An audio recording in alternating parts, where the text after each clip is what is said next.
Dear student, welcome to best technical academy. मैं engineer Vikas Kumar. आज के क्लास में हम लोग देखिए स्विच गियर प्रोटेक्शन को आगे लेके चल रहे हैं। आज के क्लास में हम लोग करंट लिमिटिंग रिएक्टर के बारे में पढ़ेंगे। ठीक है, आज के क्लास में हम लोग क्या पढ़ेंगे?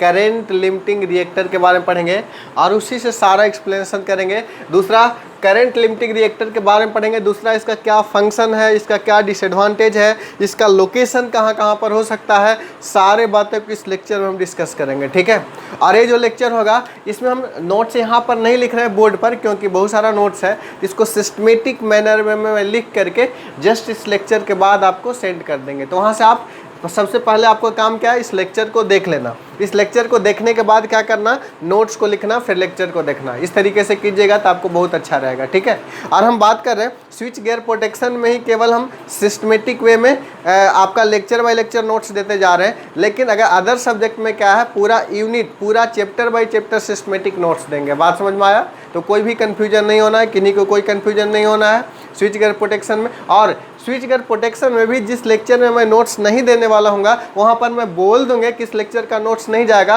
और उसका सारा सिस्टमेटिक बोर्ड पर ही सारा चीज़ लिखा रहेगा। इतना क्लियर हुआ? 2-3 कंक्लूजन। नोट्स के बारे में कोई कंफ्यूज नहीं होना है। नोट्स जो है स्विच गियर प्रोटेक्शन के जस्ट लेक्चर के बाद जाएगा। कोई लेक्चर ऐसा होगा जिसमें नोट्स नहीं देने वाले होंगे तो हम बता देंगे किस लेक्चर का नोट्स नहीं जाएगा, लेक्चर के दौरान ही, स्टार्टिंग में ही। ठीक है, और उसमें सारा सिस्टमेटिक बोर्ड पर ही सब लिखा हुआ होगा।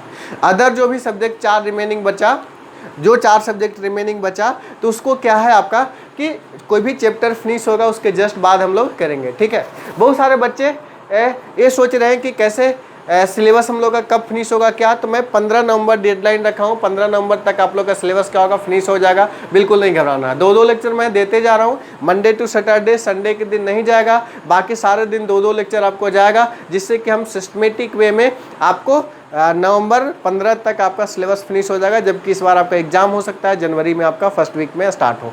ठीक है, तो हम लोग बिल्कुल टाइमली सिलेबस फिनिश करेंगे, इसके लिए कोई घबराना नहीं है। बिल्कुल टाइमली सब फिनिश होगा। क्लियर? और बिल्कुल डिमोटिवेट ना हो, मोटिवेट हो। आप कुछ कर सकते हैं यार, आपके अंदर बहुत सारा एनर्जी है जो कि आप कर सकते हैं। ठीक है, बस आपके अंदर जुनून होना चाहिए, आपको कुछ कर दिखाने का जज्बा होना चाहिए। ठीक है, आप कर सकते हैं, बहुत कुछ कर सकते हैं। आपके अंदर वो पोटेंशियल है जो कि आप कर सकते हैं। ठीक है, बेस्ट नंबर ला सकते हैं, आगे जेई के एग्जाम में अच्छा कर सकते हैं, सारे चीज़ करते हैं। मैं तो इतना बोलते रहता हूँ कि सेमेस्टर के साथ साथ जेई का प्रिपरेशन ऑब्जेक्टिव बनाना चालू कर दें आप, तो ज़्यादा बेहतरीन रहेगा आपके लिए।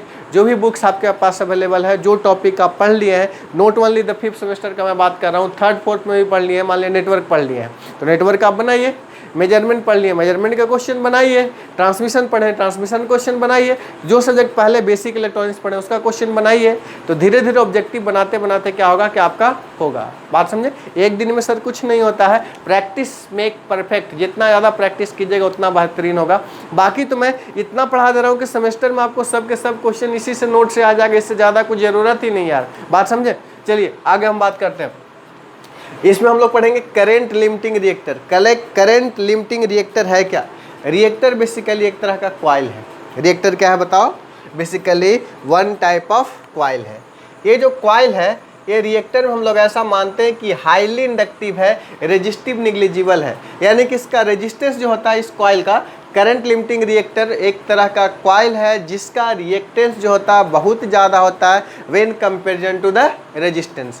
ये जो है से बेसिकली कहाँ पर हो सकता है? ये आपका जनरेटर जहाँ पर है वहाँ पर आपका हो सकता है, जनरेटर बस बार के बीच में, बस बार में हो सकता है, या फिर आपका फीडर में हो सकता है, कहीं भी ये लोकेटेड आपका हो सकता है। ठीक है, अब हम बात करते हैं कि इसका मेन फंक्शन क्या है। हमारा ये रिएक्टर का मेन फंक्शन है, जब कभी फॉल्ट आता है सिस्टम में, तो बहुत हेवी करंट फ्लो करने लगता है। बहुत हेवी करंट फ्लो करने के कारण सिस्टम डैमेज कर सकता है।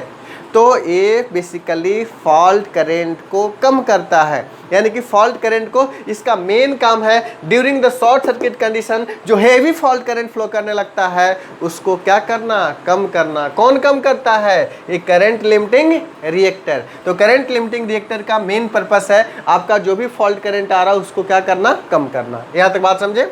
ये और ये जो है से करंट लिमिटिंग रिएक्टर अगर मान ले कि फॉल्ट करंट अगर कमेगा तो बहुत अच्छा होगा, नहीं तो फॉल्ट होगा तो क्या वोल्टेज का फ्लक्चुएशन भी बहुत ज़्यादा होगा। तो एक तरह से बोल सकते हैं कि फॉल्ट लेवल को करंट कम कर रहा है, साथ ही साथ वोल्टेज का फ्लक्चुएशन को भी क्या करेगा, मिनिमाइज करेगा।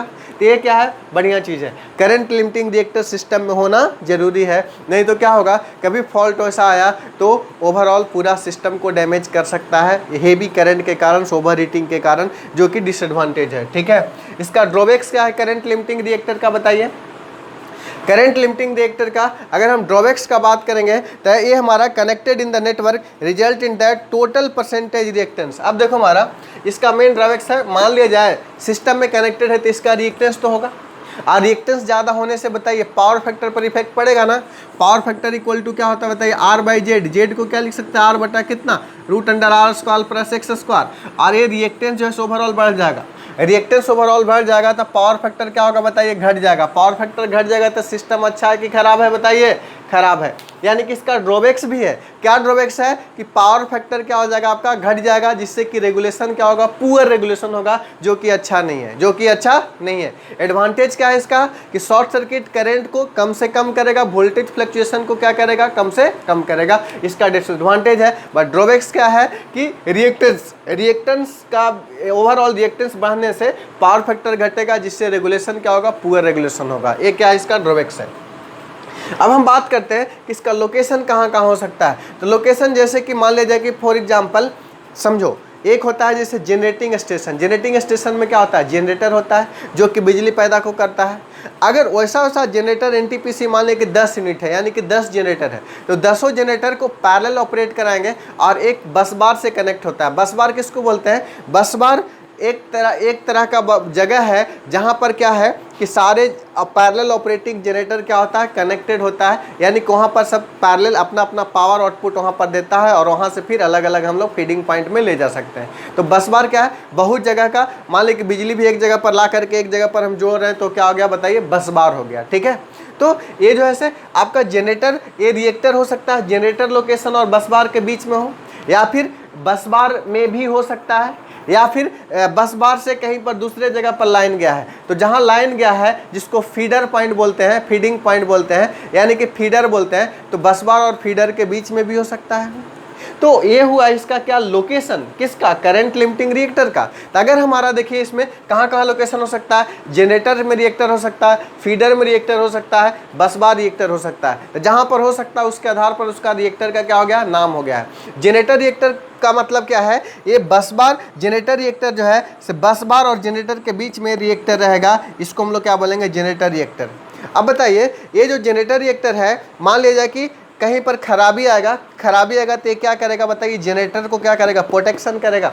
ये जनरेटर को खराब नहीं होने पड़ेगा। कोई भी अगर फीडिंग पॉइंट में आएगा, अगर मान लीजिए कि फॉल्ट यहाँ पर आता है तो इस रिएक्टर के कारण से इसको डैमेज नहीं होने देगा। लेकिन कहीं पर भी कोई भी फीडर में अगर खराबी आएगा, इसमें आए चाहे इसमें आए, किसी में भी आएगा तो एडवर्सली इफेक्ट्स कहीं ना कहीं सारे जनरेटर पर पड़ेगा, सारे पूरा सिस्टम पर पड़ेगा, अगर हम जनरेटर बस बार का अगर बात करें तो। लेकिन यही हम फीडर रिएक्टर किसको बोलेंगे, जैसे कि रिएक्टर डायरेक्टली जनरेटर से कनेक्टेड था तो जनरेटर रिएक्टर बोले।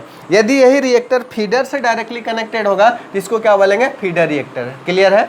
अब देखिए मान लीजिए कि फॉर एग्जांपल कोई भी फीडर में फॉल्ट आता है तो केवल और केवल यही वाला फीडर डिस्टर्ब होगा, ये सब पर बस बार पर या फिर दूसरा फीडर पर बहुत ज़्यादा इफेक्टेड नहीं पड़ेगा। क्या होगा कि इसका वोल्टेज ड्रॉप में चेंजिंग आएगा, वोल्टेज ड्रॉप ज़्यादा होगा, बट अदर जो है सो नॉमिनल हमारा क्या करेगा, वर्क करेगा। ये रिएक्टर का ये बेसिकली फ़ायदा हुआ। ठीक है, बात समझे। ये रिएक्टर लगाने पर इसमें तो करंट लिमिट कर ही रहा है, बट अदर जगह पर भी बहुत ज़्यादा इफेक्ट नहीं पड़ेगा। ऐसे रिएक्टर को क्या बोलेंगे हम लोग, फीडर रिएक्टर। क्लियर।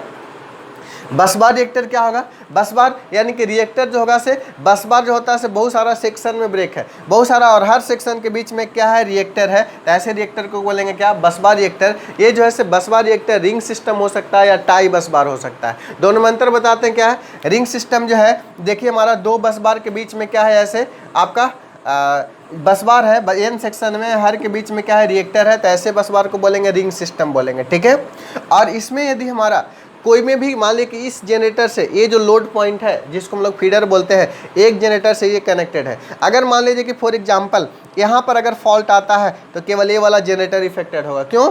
क्योंकि ये रिएक्टर से इधर करंट बहुत कम आएगा। फॉल्ट यानी कि एक यूनिट केवल डिस्टर्ब होगा, अदर यूनिट डिस्टर्ब नहीं होगा।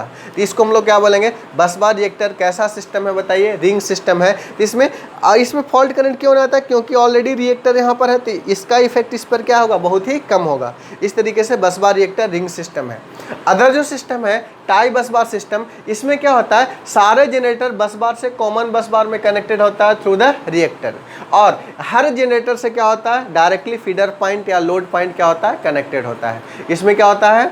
ये बेसिकली इसी का क्या है? मॉडिफिकेशन है। लेकिन ये रिएक्टर क्या है? बसेस के बीच में था, लेकिन यहाँ क्या है? ये सारे जनरेटर कॉमन बस से रिएक्टर के थ्रू क्या है? कनेक्टेड है, और हर जनरेटर अपना इंडिविजुअल लोड को क्या कर रहा है? सप्लाई कर रहा है, इंडिविजुअल फीडर को सप्लाई कर रहा है। ठीक है, ये हमारा क्या हुआ? टाई बस बार। ये हमारे रिएक्टर के बारे में पढ़ें। तो बेसिकली कंक्लूजन बात क्या है कि करंट लिमिटिंग रिएक्टर क्या है? बेसिकली शॉर्ट सर्किट करंट को लिमिट करता है। कब लिमिट करता है? जब फॉल्ट कंडीशन आता है। तो करंट लिमिट होने से क्या होगा? वोल्टेज फ्लक्चुएशन जो हो रहा है वो भी क्या होगा? कम होगा। यहाँ तक बात समझ में आया? मेजर ड्रॉबैक्स ऑब्जेक्टिव क्वेश्चन में पूछता है कि अगर हमारा करंट लिमिटिंग रिएक्टर का ड्रॉबैक्स क्या है? बेसिकली रिएक्टर्स बढ़ने से पावर फैक्टर घट जाता है, पुअर रेगुलेशन होता है। बात समझे? तो आपको क्वेश्चन क्या आएगा? What is current limiting reactor, what are the advantage and disadvantage of the current limiting reactor, ऐसे करके क्वेश्चन आता है। ऐसे भी क्वेश्चन आता है what is current limiting reactor, describe आपका generator reactor, feeder reactor and busbar reactor. इस तरीके से आपको क्वेश्चंस आपको लॉन्ग क्वेश्चन में आता है। 6 मार्क्स का क्वेश्चन आता है। अभी तक एक बार आ चुका है क्वेश्चन, इट में पॉसिबल कि नेक्स्ट टाइम भी आपको क्वेश्चन पूछे। इसको अच्छे तरीके से नोट्स बना लेना है, मैं नोट्स का PDF भेज दूंगा। क्लियर है? तो इस लेक्चर में हम लोग इतना ही रहने देते हैं, और इसके साथ इस लेक्चर के साथ साथ यूनिट 1 आपका क्या हो गया? फिनिश हो गया है। यूनिट 1 क्या हो गया? आपका फिनिश हो गया। क्लियर है? तो ये हमारा यूनिट 1 रहा। अब हम कुछ दिन के लिए इसको हम लोग रोकेंगे और दूसरे सब्जेक्ट में यूनिट 1 हम लोग क्या करेंगे? फिनिश करेंगे। सारे सब्जेक्ट का यूनिट 1 बहुत जल्दी जल्दी फिनिश करते हुए हम लोग आगे में बढ़ेंगे। क्लियर है? तो आज का लेक्चर में इतना ही। Thank you all, have a nice day, take care.